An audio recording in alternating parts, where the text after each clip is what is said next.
So AT&T has been troubling me a lot, bothering us to switch over from our old AT&T fixed wireless that we've had for many years, which has been really solid and works really great, over to this AT&T Internet Air.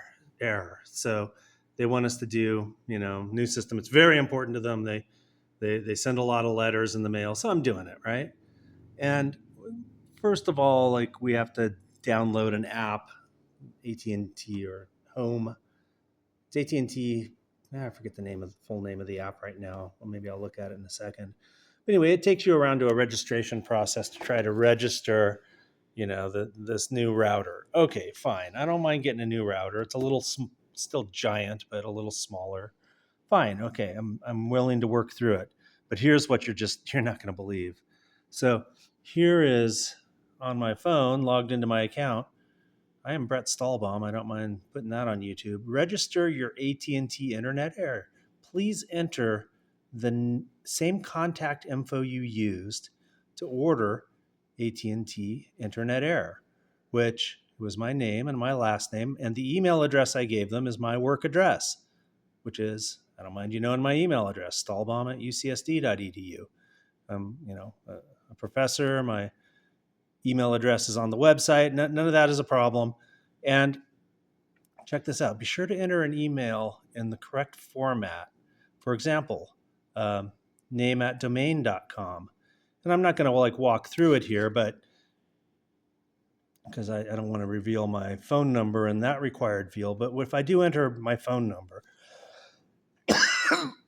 excuse me, if I do enter my phone number and hit continue, this will tell me that that's a poorly formed email address, and that I should use, and it actually suggests that, use something correct, like @msn.com. Didn't say that right now, but it had said that before. So what's going on here, obviously, is that the data validation and the JavaScript on this web page doesn't know that EDUs, which, by the way, is exactly the email address I use for my AT&T account. They don't know that EDU is a legitimate email address. If I change it over to com, there is no ucsd.com. It still complains, but it looks like there's a typo in the email you entered. Did you mean stahlbaum@msn.com? Oh, let's look at that. Let's try that. Hey, that's a perfectly legitimate email. Of course, the problem is that's not my email address, nor is it the email that I used with the contact info to set up this AT&T Internet Air. So, I mean, this is apocalyptic, this level of incompetence in just to register a new router with a company that wants to take my money. I think the way we're going to work this out together is that I'm going to put this back in the box and I'm going to send it back.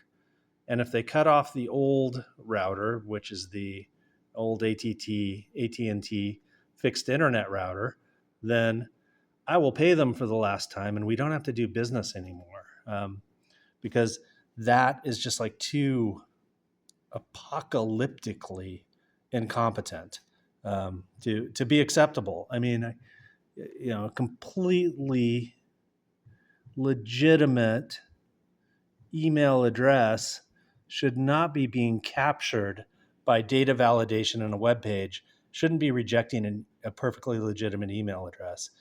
And for a major American corporation that plays a really, really important role in the history of the internet to do this, it's just beyond the pale and unacceptable. So goodbye, AT&T.